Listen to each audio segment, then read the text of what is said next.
First, we'll take a look at a simplified version of the forecast. This version of the forecast shows the district's beginning cash balance for each year of the forecast, revenues, expenses, deficit spending status, and ending cash balance. Based on current revenue projections and spending plans, the district will be deficit spending in the general fund by the end of this fiscal year. This means we are spending more than the revenues we are receiving each year of the forecast. We will have a negative cash balance in the fiscal year 2028. Keep in mind that the forecast is only a projection of the future, based on a snapshot of today.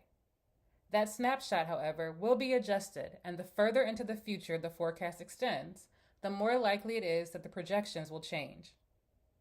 A variety of events will ultimately impact the forecast, such as state budgets that are adopted every 2 years, changes in district strategic plans, the status of tax levies, changes in costs to operate the district, and grant funding and allowances from sources such as title funds. With these factors in mind, our numbers will continue to fluctuate. Our forecast has the potential to look drastically different by the time we get to the May 2025 forecast.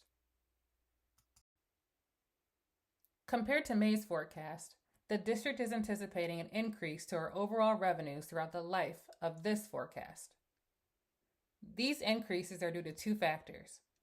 The first factor is the district's 41% increase in property values from the state of Ohio's 2024 property reappraisal process.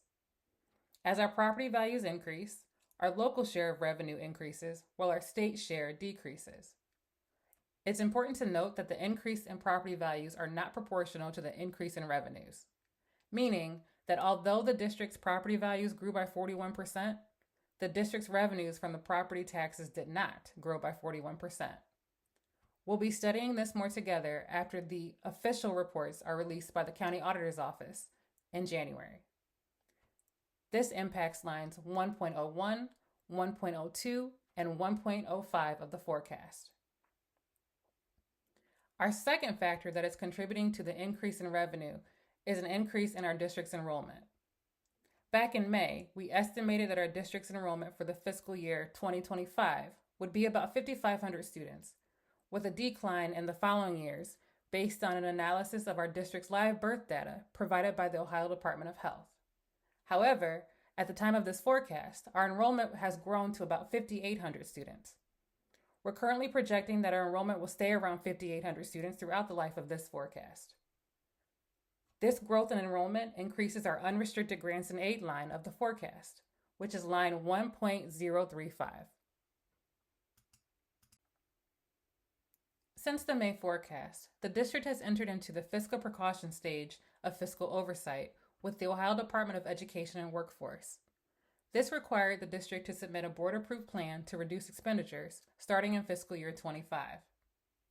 Within the plan submitted to the state, the district anticipates a decrease of about $28.4 million in staffing and benefits, $5.3 million in purchase services and supplies, and $6.4 million in capital outlay over the next 5 years of the forecast.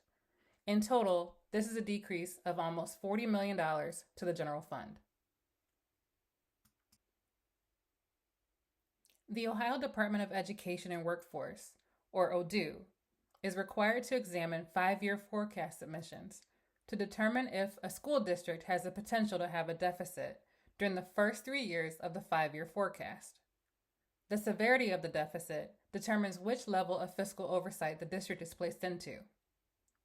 The levels of fiscal oversight are precaution, caution, watch, and emergency.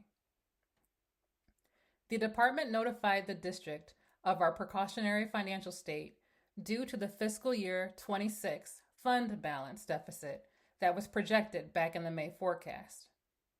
The required board-approved plan to avoid the deficit was submitted to the department in August. It's important to note that the submitted plan to ODU may not be the exact path that the district will follow, meaning that the amounts from the different reduction categories may change, but the overall deficit that was previously projected will be eliminated. If we cannot develop a more suitable plan, ODU will enforce the measures outlined in the plan that was submitted to them in August. As we navigate this process, we are committed to transparency, engagement, and responsible management. To be transparent, we will keep the district informed about developments related to our financial planning. To stay engaged, we will continue to involve appropriate stakeholders in our decision-making processes.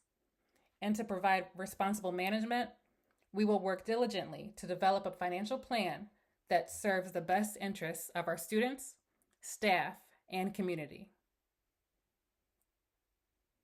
Please be assured that our priority continues to be providing quality education to our students while also doing the best to take care of our adults.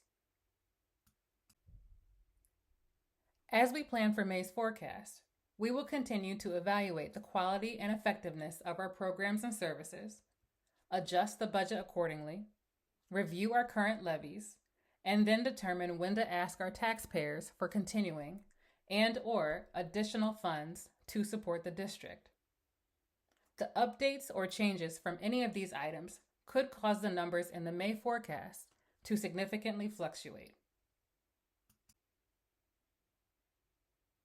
This concludes the November forecast presentation.